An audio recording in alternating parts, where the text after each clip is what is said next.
자, 한발 이 마이크로 섹터, 그러니까 기업 얘기하는 게 제일 좋죠. 저도 그게 편하고. 근데 아이디어를 이제 공유하면서 막 시장이 이제 조금 약간 둥게둥게 뭐라 그래, 좀 힘을 내고 막 이런 활성화가 있으면 좋은데 그게 없어서 참 매번 매크로 얘기 재미도 없고 어렵기도 하고 들어봐야 뭔 소린지 귀찮기도 하고 하는 그런 얘기를 또 하려니 뭐 시청률 떨어지는 소리는 뻔히 들리고 어쩌겠습니까? 현실은 그런데 자각을 해야죠.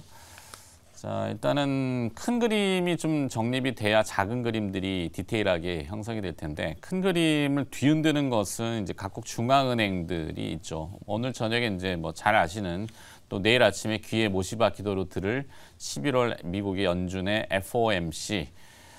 자, 이제는 뭐 초등학생들도 FOMC 다 알 겁니다. 매번 한 달마다 거의 매달 들으니까. 네.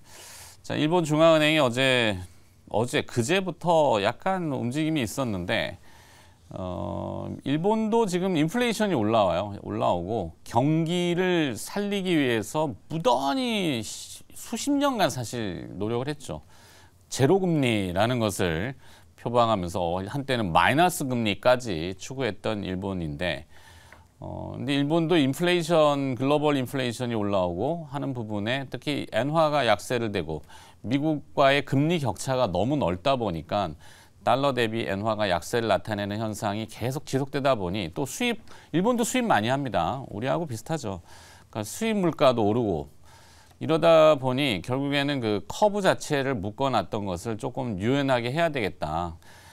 사실 YCC라는 얘기, 일드 커브 컨트롤, 뭐 수익률 곡선 제어, 용어적인 해석은 그런데 단기 금리를 그냥 묶어놓고 장기 금리만 이렇게 와다다다다 이렇게 하는 거죠. 근데 장기 금리가 이제 이렇게 올라오면은 커브 자체가 스티프닝해진다 그래서 커브가 쓰면은 장단기 금리에 지금은 역전돼 있죠, 미국은.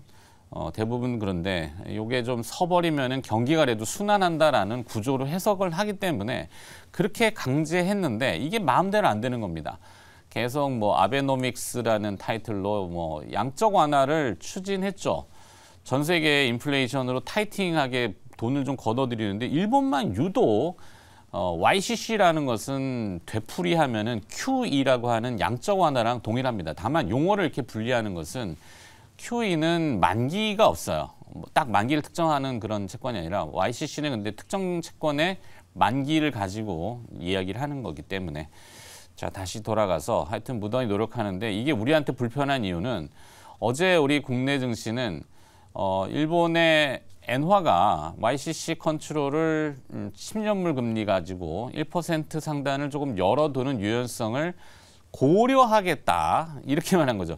확정이 아닙니다. 고려하겠다. 네, 고려하겠다니까 어디 뭐 광고도 생각나지만 하여튼 그러다 보니까 시장이 뭐야 한다며 안 하네 이러면서 엔화가 절상이 되면서 149엔으로 그러면서 이 달러가 약세되니까 원화도 절상이 돼서 우리 환율이 내려가고 코스피가 이렇게 올라가다가 뒤바뀐 겁니다. 다시 엔화가 약세가 되면서 달러가 강세가 되고 원화도 약세가 되면서 코스피가 확 주저앉는 거죠. 외국인들이 막 던지면서. 그러니까 이게 뭐 하는 적인지.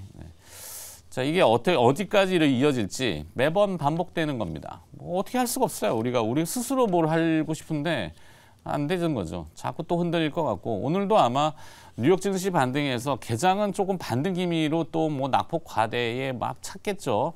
하지만 장중에 또 두들겨 맞으면은 그거 아닌가 보다 또 손절하고 이게 반복되면은 시장은 계속 아직은 좀 어둡습니다.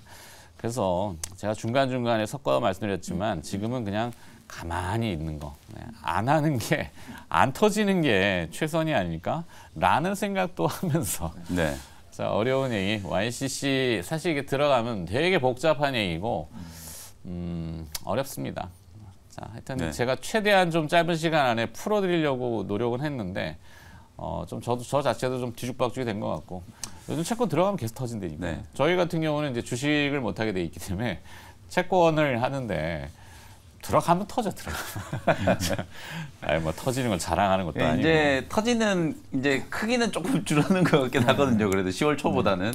그래서 어쨌든 지금 뭐 앵커님이 이런 금리나 환율 이런 얘기가 좀 어렵고 우리 투자자분들이 좀 듣기 싫어하시는 얘기라고 말씀은 하셨습니다만 어쨌든 이게 저희 이제 성향 자체가 소위 말해서 우리가 이제 뭐 탑다운, 바텀업 이런 얘기 많이 하잖아요. 네. 일단 시장에 대한 확신이 없으면은 매크로 이 종목들을 선뜻 매수하는 것 자체가 되게 좀 꺼려지기 때문에 그래서 이제 전체 이 그 매크로 이슈를 먼저 좀 분석을 하고 이제 마이크로한 이제 개별 종목들에 이제 접근하는 이제 전략이 될 수밖에 없는 거죠. 그러니까 당연히 지금 어떤 채권 시장의 대혼란, 이 대혼란이 사실은 이게 하루 이틀 일이 아니거든요. 네. 이 채권 시장의 어떤 혼란과 그리고 이제 금리, 특히 우리나라는 이제 뭐 기축통화 국가가 아닌 어떤 서러움 때문에 일본에서 반기 끼면 또 깜짝 놀라고 미국에서 뭐 재채기하면 또 깜짝 놀라고 뭐 이런 현상들이 계속 이제 반복되다 보니까 좀 지칠 수밖에 없는 거예요. 어제도 사실 제가 이제 주식시장 뭐 이 몸담은 지 20년도 넘었는데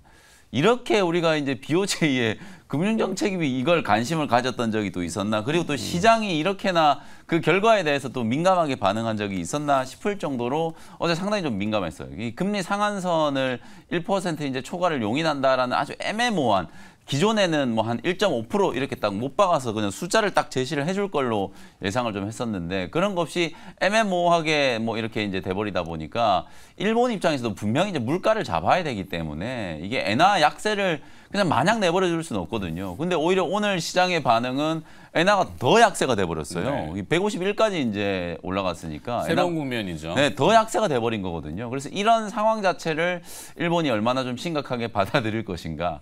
그래서 이제 다음 BOJ 금융정책 회의 때는 또 어떤 식의 이제 논의가 진행될 것인가. 뭐 그런 부분들을 좀 우리가 고민을 좀 남겨놔야 될 부분인 것 같고. 그래도 좀 긍정적인 얘기들 이제 금리 얘기 떠나서 간밤에 또 그 좀 긍정적인 얘기들이 하마스에서 어쨌든 인질들 좀 풀어준다. 뭐 이런 얘기 나오면서 지정학적 리스크가 조금 이제 완화되고 있다라는 이제 시그널이 유가가 이제 어쨌든 떨어지고 있잖아요. 네, 이게 뭐 수요 81 부진 때문에 그런 거지만 WTI 기준으로 배럴당 이제 81달러까지 떨어진 상태예요. 분명히 뭐 120달러, 150달러까지 간다 그랬는데 유가는 오히려 하락하고 있다. 물가에는 좀 안정감을 줄 수 있는 재료라고 보고 뭐 조금 전에 자막이 좀 나가는 것 같은데 11월 달에 이제 샌프란시스코에서 에이펙 정상회담 할 때 시진핑 주석과 미국 바이든 대통령의 이제 정상회담이 거의 이제 성사가 된 것 같아요. 물론 네. 이제 중국 쪽에서는 아직 오피셜로 한다라는 얘기는 좀 안 했습니다만 미국 백악관 대변인이 이제 건설적인 대화를 뭐 할 거다 뭐 이런 식으로 발표를 좀 한 상태이기 때문에 아마 이제 성사는 어느 정도 좀 된 것 같아요. 근데 왕이 외교부장은 뭐 아주 힘든 대화가 될 거다 뭐 이렇게 얘기를 했다라고는 하는데 어쨌든 성사가 됐기 때문에 두 정상이 이제 만나면 그동안에 이제 미중 갈등이라든지 이 무역 전쟁 또 첨단 산업 규제와 관련된 약간의 또 꼬여있는 실타래가 좀 풀리지도 않을까 뭐 이런 기대. 어쨌든 뭐 11월 오늘 첫날이기 때문에 너무 안 좋은 얘기만 하기가 좀 그래서 이런 이제 긍정적인 부분들도 조금 있다라는 거 말씀 좀 드리고요. 마지막으로 어저께 이제 보도 나온 것 중에 이제 좀 재밌는 게 연말 이제 산타랠리에 대한 이제 기대감. 월가에서 벌써부터 이제 희망 고문을 좀 하더라고요. 네. 가장 결정적으로 9월, 10월 달에 우리 국내 증시가 정말 많이 빠졌어요. 코스닥 시장이 24%가 급락했거든요. 코스피도 10%가 훨씬 넘게 조정을 받은 상태고 미국 다우 뭐 나스닥 지수 다 마찬가지거든요. 근데 어찌 보면 이렇게 많이 빠지면서 투자 심리가 완전히 얼어붙어 있다는 것 자체가 역설적으로 이제 증시 이제 바닥을 얘기할 수 있는 자리다라는 거. 그리고 10년물 국채금리 계속 얘기하지만 어쨌든 국채금리 하락에 지금 이제 배팅하는 사람들이 좀 나오기 시작했잖아요. 이제 빌 이제 양빌이 이제 계속 이제 그런 얘기하고 있고 채권 가격 상승에 대한 이제 부분들 경기 불확실성으로 인한 채권 가격의 상승이기는 합니다만 어쨌든 10년물 국채 금리는 좀 떨어질 수 있다라는 쪽으로 이제 기류가 연말에 형성될 수 있고 그다음에 연준의 이제 긴축 사이클이 이제 끝나고 있다.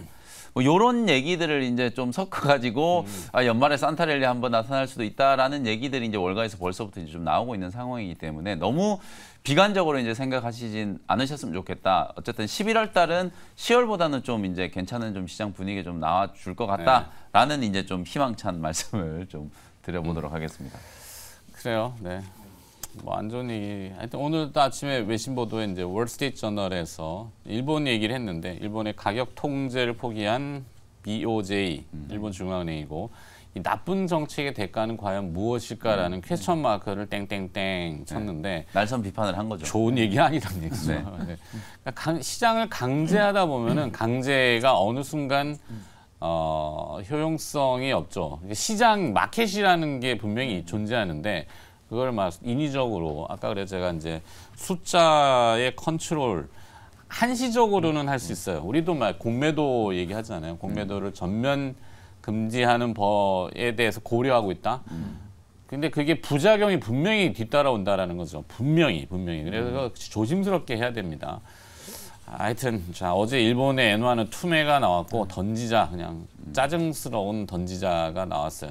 그러니까 제가 사실 이 인포메이션의 창구로 수압 데스크를 많이 쓰는데 외국인들이 달러를 들여오면 원화로 바꿔야 되고 원화로 바꾸는 순간 이자율과 그다음에 이 환 리스크 뭐 전문 용어로 하면은 IRS와 CRS 노출이 되는 것을 이 상쇄시키는 창구가 이 수압 창구입니다. 그러니까 수압 창구들이 보통 정보가 좀 많아요. 그래서 그쪽을 많이 의뢰를 하는 뭐 이렇게 라인이 있어서. 근데 어제 막 짜증들을 막 내는데 같이 짜증내는 거죠. 거래가 없어요.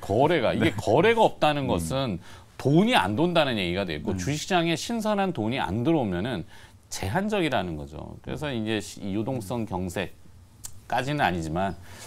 하여튼 그래요. 제가 뭐 오늘 아침에 너무 불편하게 해드려서 죄송하고. 자, 엔비디아는 또 태클이 걸렸죠. 엔비디아 얘기할까요? 예. 미국과 중국이 정상회담을 앞두고 있는데 그 전에 그냥 막 쏴댑니다. 막 잘라내고. 엔비디아는 중국으로 그나마 나가던 저가사양 에이백인가요? 에이백도 막힌 것 같고. 지금 이제 그나마 이제 중국이 중국이 아니라 엔비디아가 잘 나갔던 기업 중에 하나인데 테슬라는 이제 최근에 좀 상승세가 좀 주춤하고 있고 엔비디아는 이제 아무래도 AI가 이제 앞으로 이거는 뭐 우리가 이제 아무도 여기에 대해 부정할 수 없는 사실이니까 그래서 이제 엔비디아가 요즘 이제 항상 상승세를 탔는데 여기에 이제 이 중국 규제 때문에 이제 발동이 한번 걸렸죠. 이렇게 되면서 지금 이제 엔비디아가 좀 멈춰 있는데.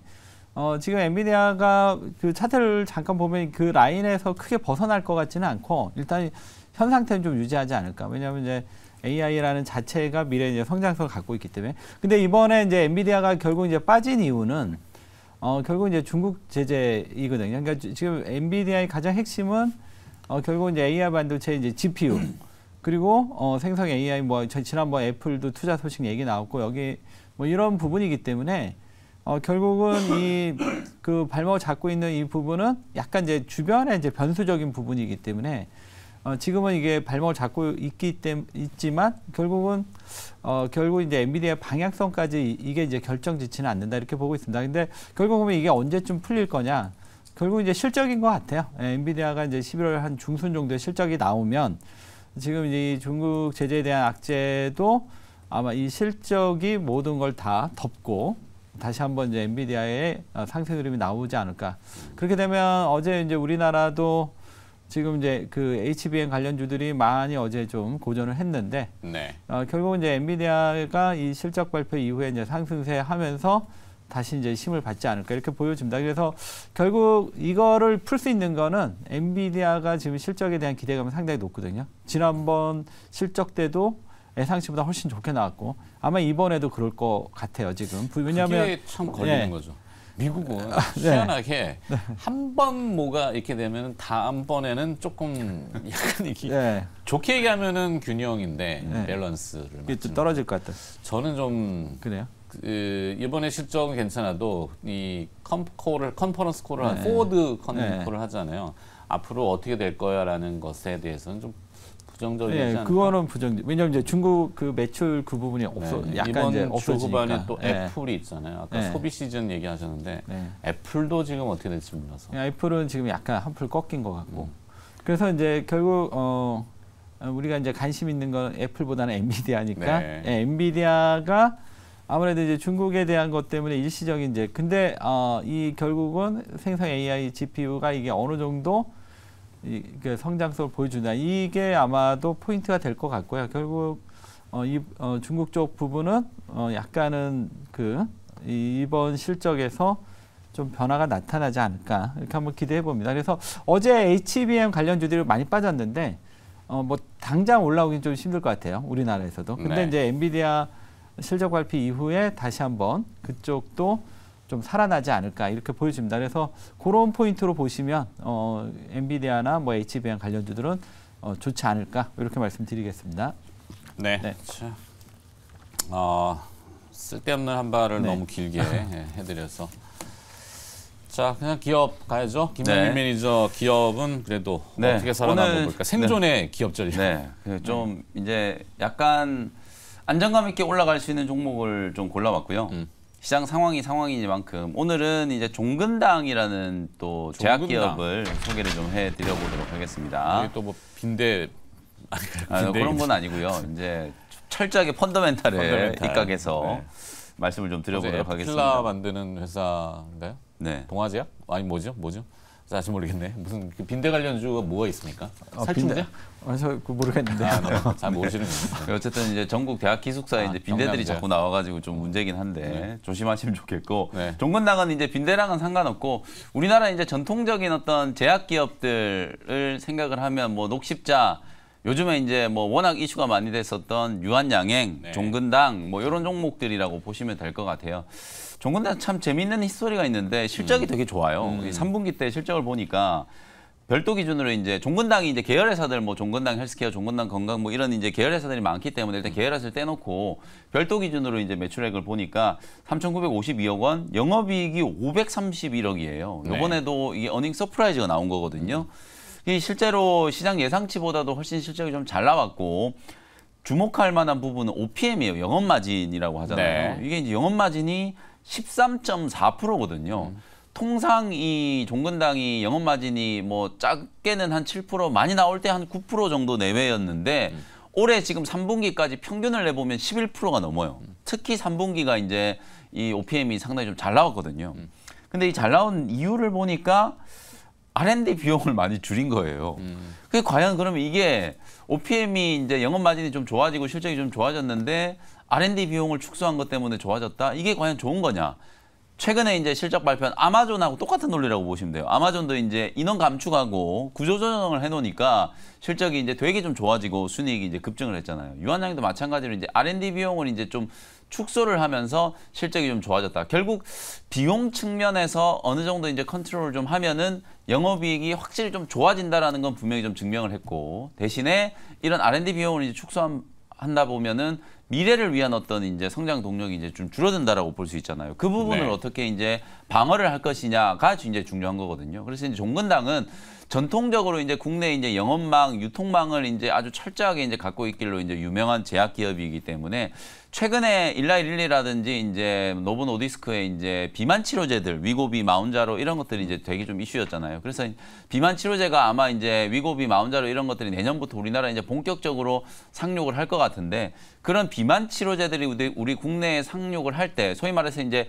총판 역할을 하는 제약 기업이 종근당이 될 수도 있다라는 이제 가능성들이 좀 나오고 있어요. 특히 이제 일라이릴리의 이제 마운자로 같은 경우에는 종근당하고 약간 이제 뭐 얘기들이 좀 오가고 있다라는 이제 썰도 좀 있거든요. 그래서 네. 이제 그런 부분들이 하나 이제 유통망을 이제 구축한다라는 차원에서 플러스 알파가 좀 될 수 있고 또 하나는 이제 종근당도 뭐 일반 이제 전문의약품이라든지 이런 것들만 이제 하는 게 아니라 신약도 분명히 좀 개발하고 있거든요. 비소세포성 이제 폐암 신약 지금 개발을 하고 있는데 요게 지금 임상 1상 CKD702라고 하는 이제 이 파이프라인이 임상 1상이 조금 늦어지긴 했는데 어쨌든 올해 안에 완료를 한다라는 게 이제 종근당의 목표고 임상 2상에 이제 내년에 진입을 하고 나면 본격적으로 이제 빅파마와 라이선스 아웃 기술 이전에 대한 논의 아마도 이제 유한양행의 이제 이 로드맵이 표준이 될 것 같거든요. 네. 랭라자 이제 런칭을 할 때까지 이제 이 만약에 최종적인 성공적인 런칭을 하게 된다면 우리나라 많은 기업들이 이제 이 신약 개발하는 과정에서 이 유한양행 로드맵을 따라갈 것 같아요. 그래서 종근당도 이걸 이제 1상 끝나고 2상에서 이제 기술 이전 딱 해가지고 빅파마하고 같이 이제 신약 개발하는 그림을 좀 그리고 있는 상황이기 때문에 만약에 이제 기술 이전의 성사가 좀 된다라고 하면 그런 부분들도 이제 로열티라든지 마일스톤 유입되는 게 이제 플러스 알파가 될 수 있기 때문에 R&D 비용이 이제 좀 줄어든 거에 대한 부분들을 좀 방어할 수 있는 또 역할을 할 수 있겠다. 이렇게 이제 보여지고요. 주가 차트가 최근에 좀 괜찮아요. 신약 개발하는 기업들이 막 유한양행을 필두로 해가지고 ESM 끝나자마자 막 주가가 막 곤두박질 쳤던 거랑 달리 이 종근당은 지금 차트 보시면 물론 약간의 조정이 좀 있긴 했습니다만 9만 원대가 이제 좀 강하게 좀 지지가 좀 되고 우상향 이제 추세가 완만하게 이제 지금 만들어지고 있는 상황이기 때문에 오히려 뭐 시장 상황이 조금 시끌시끌하고 이렇기 때문에 실적도 잘 나오는 또 제약 기업으로서 메리트가 좀 있지 않을까라는 생각에서 종근당을 좀 소개를 좀 해드렸고요. 95,000원 어저께 이제 종가 근처 95,000원 이제 매수 가격 이후에 1차 목표 가격은 11만 원, 손절 가격은 83,000원 정도로 참고해 보시면 되겠습니다. 네. 자, 시장과 좀 별개로 뭐 또 전문 용어로는 계량 경제 하시는 분들은 이제 베타가 낮은 예, 뭐 인덱스 주가 지수하고 같이 움직이는 그런 기업들은 지금 주가 지수가 계속 무겁잖아요. 올라가다 어디 막히고 올라가다 막히고 그러니까 그거하고는 좀 별개. 네. 그래서 아마 요즘 HTS의 그 베타가 나오는지 잘 모르겠는데 나오나요? 네. 하여튼 베타가 좀 낮은 거, 네. 1 언더로 쭉 내려가 있는 것들. 그 중에 이제 종근당 같은 기업들, 맞습니다. 항상 마이웨이죠. 마이웨이를 잘 가는 기업들이 좀 좋은데. 네. 자, 이호금 매니저의 네. 마이웨이 한 발 뭐죠? 네네. 그냥 바로 넘어갈까요? 예, 예. 종근당. 종근당은 이제 조금 할 얘기 있는데 종근당은 보니까 이제 실적하고 주가가 비싸지가 않아요. 다른 제약회사보다. 그러니까 펀더멘털이 상당히 좋고. 근데 최근에 이제 그 주가의 흐름을 보면 시장이 안 좋았잖아요. 근데 차트가 굉장히 좋은 거예요. 그래서 왜 좋을까? 이제 그 뭔가가 뭐 있지 않을까? 뭐 이런 생각을 좀 하는데 아까 지금 그 김영 매니저가 좋은 얘기 한 것 같아요. 1112도 그렇고 뭐 라이센스 아웃 얘기도 그렇고 하여튼 지금 종근당이 전체적으로 그 지금처럼 이렇게 장이 안 좋을 때 펀더멘털이 좋다는 거는 이제 강점이고 그다음에 이제 차트가 이렇게 좋다는 거는 뭔가 또 좋은 게 있지 않을까 이렇게 좀 기대감을 주고 있어서 한번 종근당 같은 거 관심 있게 한번 보시면 좋을 것 같아요. 네. 자, 그다음에 이호금 매니저는 오늘 네. 시장을 타결. 저는 한세실업. 한세실업. 네네. 한세실업은 이제 그동안 이제 오랫동안 좀 안 움직였던 종목인데 이 종목을 오늘 준비한 거는 일단 이제 환율 효과, 네. 그다음에 연말 쇼핑 시즌, 지금 아무래도 이제 계절적인 요인. 기대감이 있으니까. 네, 그런 그래서는 이제 어제 뭐 영업무역이나 JS 코퍼레이션 뭐 이런 종목들이 어제 조금씩 움직임이 나오더라고요. 이제 쇼핑 시즌이 들어가면 또 이제 이쪽으로 분위기가 좀 한번 형성이 되지 않을까. 그래서 한세실업 준비해봤고요. 이 회사는 어떤 회사냐면 뭐 한세실업 너무나 잘 알죠. 뭐 미국의 유명한 바이오들로부터 주문 받아서 OEM 방식으로 그 의류를 수출하는 글로벌 기업이다 이렇게 보시면 되겠고요. 지금 현재는 6개국 30여 개 이상의 이제 탑 바이어들과 거래를 하고 있고요. 지금 그리고 매년 한 4억 장 이상 의류를 찍어낸다고 합니다. 그러니까 규모가 작지 않다 이렇게 보시면 되겠고요. 주력으로 가고 있는 거는 이제 니트가 80%, 그다음에 우분이 20% 이렇게 구성이 돼 있고. 특히 이제 코로나 이후에 그동안 이제 중소 이 ODM 업체들이 의류 업체들이 난립해 있었는데 이 코로나 이후에 이게 다 이제 정리가 되고 크게 이제 대형사 위주로 다시 한번 이제 시장이 이제 가점화되고 재편되는 이런 흐름들이 나타나면서 한세실업이 좀 상당히 유리한 위치에 지금 올라가 있고요. 그러니까 아무래도 이제 중소형보다는 이제 대형사 쪽을 볼 필요가 있겠다 이렇게 말씀드리겠고 지금 현재 이 회사가 베트남 쪽에 공장을 3개 갖고 있어요. 그래서 여기서 지금 열심히 하고 있는데 베트남 쪽에서의 이제 가장 큰 공장 중에 하나인 뭐 TG 뭐 이쪽 같은 경우는 이제 아예 스마트 팩토리 그러니까 이 공정 과정 의료 제조의 공정 과정을 약간 이제 자동화 기술을 도입해서 인건비나 뭐 이런 비용들을 전략하는 이런 시스템을 도입을 했다는 점이 주목되고 있고, 그다음에 이 회사가 이제는 이제 저가보다는 고가 위주, 고가 위주로 가면서 이전보다는 이제 그 마진율이 좀 높아지고 있고, 그다음에 반면에 원가율은 하락하고 있고, 요게 이제 두 번째 강점이고, 세 번째는 지금 이제 미국 기존 그 거래처뿐만 아니라 새롭게 계속 개척해 나가고 있고, 미국 쪽도 지금 SPA 관련 신규 고객사를 지금 계속 확보하면서 계속 확장해 나가고 있다. 그래서 이 종목에 주목이 되고 있고 실적은 이 회사가 아마 3분기까지는 안 좋을 것 같다. 이렇게 지금 시장은 보고 있어요. 왜냐하면 그동안 쌓여있던 재고가 많다 보니까 근데 이 부분이 이번 3분기를 기점으로 해서 어느 정도 소진이 되면 이제 4분기부터는 이제 본격적인 실적이 턴어라운드 되면서 상승세를 타지 않겠냐 이렇게 보고 있습니다. 그래서 그래서 그런지 주가 차트 보시면 주가도 이제 지금 3분기 실적 발표도 전에 먼저 움직임이 나오기 시작을 하고 있습니다. 그래서 이 종목의 이제 그 흐름이 이제 시작되는 게 아닌가 이렇게 보고 있고요.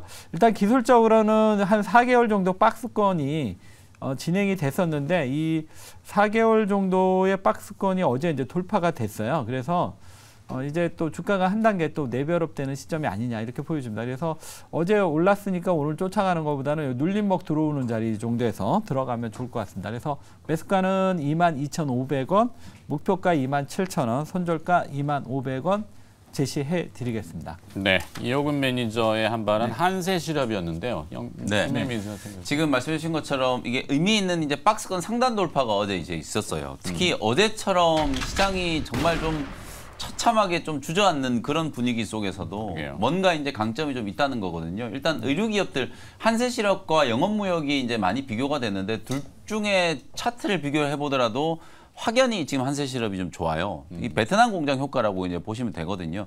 요즘에는 중국보다 이제 베트남에 공장 갖고 있는 기업들이 훨씬 더 잘 나가잖아요. IT 기업이든 뭐 의류 기업이든 무슨 이제 산업이든 간에 베트남 쪽 이제 기업들이 좀 잘 나가고 있고 그게 바로 이제 또 환율 효과를 이제 얘기를 하는 거거든요. 지금 네. 수출 기업들 같은 경우에 대금 받아서 어제도 이제 월말이었기 때문에 이제 월말에 이제 수출 기업들 내고 물량이 이제 나오면서 그나마 환율이 좀 방어가 좀 됐는데 원달러 환율이 지금 많이 높아 있으니까 수출한 게 이제 좀 어쨌든 원화로 환산을 했을 경우에 좀 짭짤한 이제 수익이 날 수 있는 그런 상황이고 결정적으로 의류 기업들은 이제 계절적인 성수기가 이제 도래했잖아요. 아무래도 여름 옷 파는 것보다는 겨울에 파는 게 마진 많이 남아요. 네. 계절적인 성수기가 이제 좀 도래를 했기 때문에 뭐 연말 쇼핑 시즌 이제 감안을 해서라도 화장품 종목보다는 저는 이렇게 이제 한세실업 같은 이런 의류 수출하는 기업들, 특히 북미향 매출이 이제 큰 기업들이 훨씬 더 좀 오래 지속적으로 좀 잘 갈 수 있다라고 보여지기 때문에 한세실업 뭐 차트도 너무 이쁘고요. 네. 잘 관심을 좀 가져보시면 좋을 것 같습니다. 알겠습니다. 희망의 한 발을